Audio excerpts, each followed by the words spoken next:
चला मग friends, cake कसा बनतो बघूया. मी 2 ओरिओ बिस्किट आणि हॅपी हॅपी एक बिस्किट घेतला. त्याच्यानंतर बाउलमध्ये सगळे बिस्किट काढून घेतले. त्यानंतर हॅपी हॅपी पण मी काढून घेतला एका बाउलमध्ये. त्याच्यानंतर ओरिओची क्रीम मी एका साईडला काढून घेतली प्लेटमध्ये. नंतर आपल्याला डेकोरेशन करायला ती कामात येऊ शकते.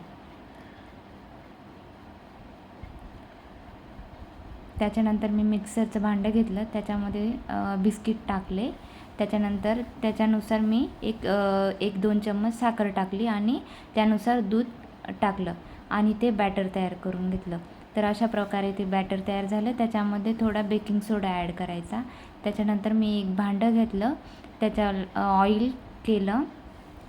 त्यानंतर पेपर ठेवला म्हणजे आपला केक चिटकू नये म्हणून, आणि त्याला पण ऑइलिंग करून घ्यायची. त्याच्यानंतर मी कढई ठेवली थोडी गरम करण्यासाठी.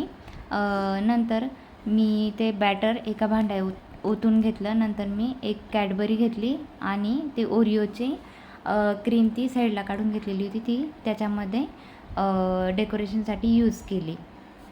सॉरी मित्रांनो, आम्हाला वाटत नाही की आम्ही तुम्हाला केक दाखवू शकू, कारण की आमच्या केकची वाट लागलेली आहे आणि आम्ही त्यामुळे बाहेरून पेस्ट्री आणून ती पेस्ट्री खाणेच हेच उचित समजले. आता आम्हाला हे समजत नाही की आम्ही आमची ब्लॉगिंग जर्नी स्टार्ट करू का इथे सोडून देऊ. तुम्हीच सांगा आता कमेंटमध्ये. धन्यवाद.